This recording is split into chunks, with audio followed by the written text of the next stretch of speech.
My name's Paul Porreca. My name's Maria Porreca. I was born in 1935. I was born in 1934, so I'm 82. I'm 81. But She's older than I am. but just by a couple months. So I get up and they get grain, they get hay, and make sure the water's okay. And then they're done for the day. All of the water is automatic, and I had to set it up to be very efficient because I was on the bench and I had these horses and I had to farm. So I'm trying to farm and grow hay. I had to set things up so I could get up, and I was running at the time too. And you got up early. Real early, and I was running at the time as well because I was jogging probably. I'd probably do 5 miles every day, most of the time before I went to work. So I'd get up, I'd run, I'd feed the horses, and I'd be on the bench at 8:30. So everything had to be really efficiently arranged. And that was my routine for a lot of years, doing just exactly that.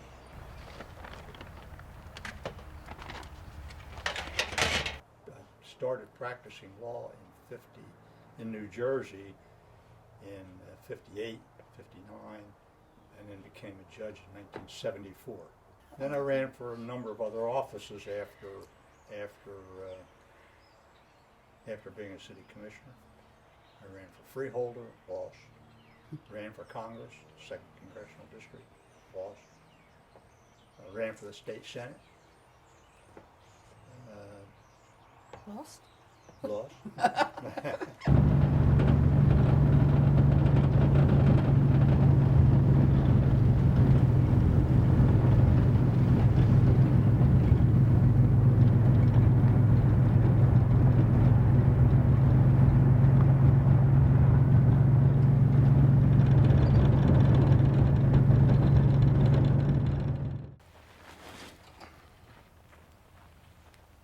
Hey, yeah.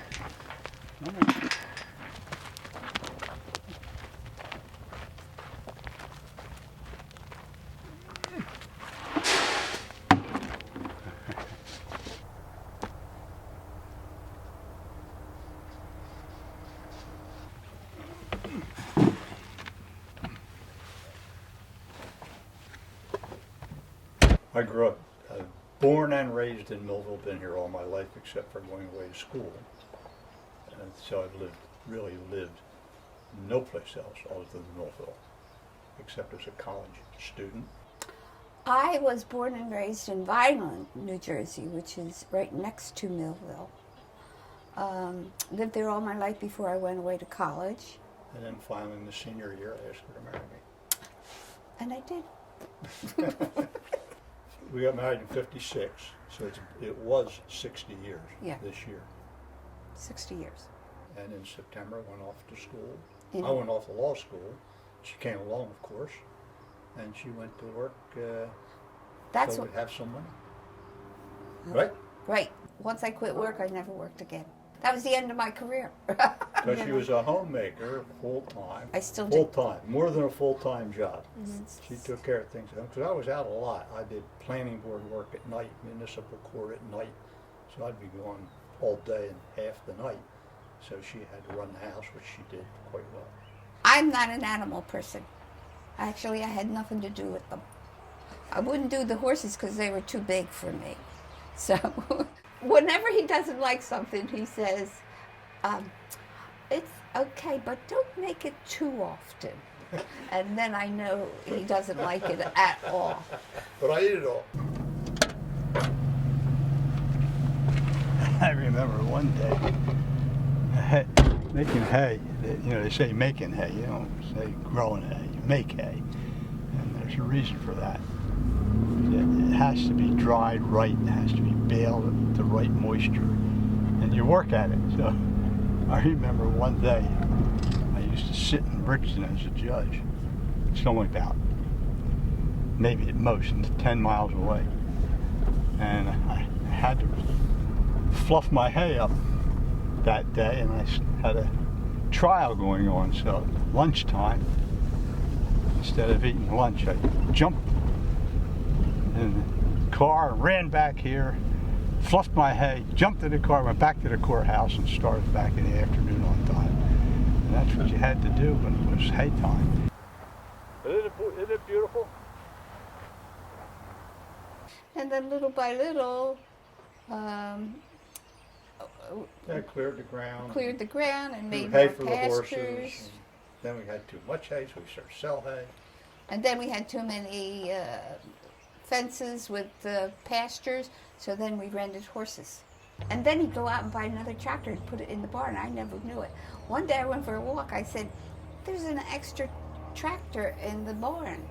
"Oh, didn't I tell you about that?" "Oh, I bought that." And pretty soon, how many did you have? Now I got 5 or 6. Yeah, 5 or 6 now. First, with his first 2 tractors, I used to ride. Oh, yeah, she used to drive a I used tractor, to not drive. stack hay. Yeah, I used to drive it, and he used to stack the hay and put it on, and I'd go to the next.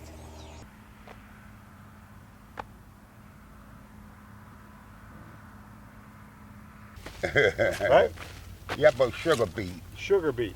And they grow them because the deer like them, and they use Yeah. them for the deer. Well, it couldn't be a nicer day. No, good day today. Yeah. So how long you been on the farm here? Around about 40-some years. Is it? I guess maybe it is. Time for me to retire. I guess it is. Time for you to retire. What are you going to do if you retire? I don't know. Nothing. Nothing. You got it right. Then I retired in 95. Yeah, I retired in 95, but they have a dumb rule where if you're 80 years old, you can't do it anymore. So I did it until I was 80, and the day I turned 80, I got a call from the administrative office of the court, and they said, "You know, you're done. Today. Oh, you're done today. You're done today. So we hope you're not in the middle of the case, because you're done." And then I can go park my little red truck. And then I'm done. Advice for young people. Tell the truth. Admit your mistakes when you make them, and move on and be better for it. Today, there's too much spin going on. There's no candor. What's candor? What's candor? Candor's honesty. Oh. And you know something else? You want to pursue what makes you content. I won't say happy, but say content. And pursue that and be happy and comfortable with what you've got. Don't worry about what every other guy in the block has. Not important. I have no regrets. I think about it. I'm healthy, got a great family. They all seem to be doing all right. Happily married, happy in what I do, and content. I don't have any regrets about that. But I could give you a list of disappointment, which would be less than the list of accomplishments. Yeah. Say that again. You got that right? Yeah, I got it right. There's a song, "The Best Things in Life Are Free." Happens to be true.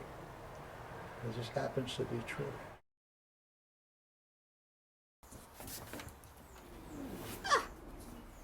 You should have wore your good jeans. Look at him. Shall you go change his pants? Look at her. She's out taking her picture. What? You want him to go put his good pants on? No. Wait a minute. What do you want me to do with my hands? What do you want me to do with my hands?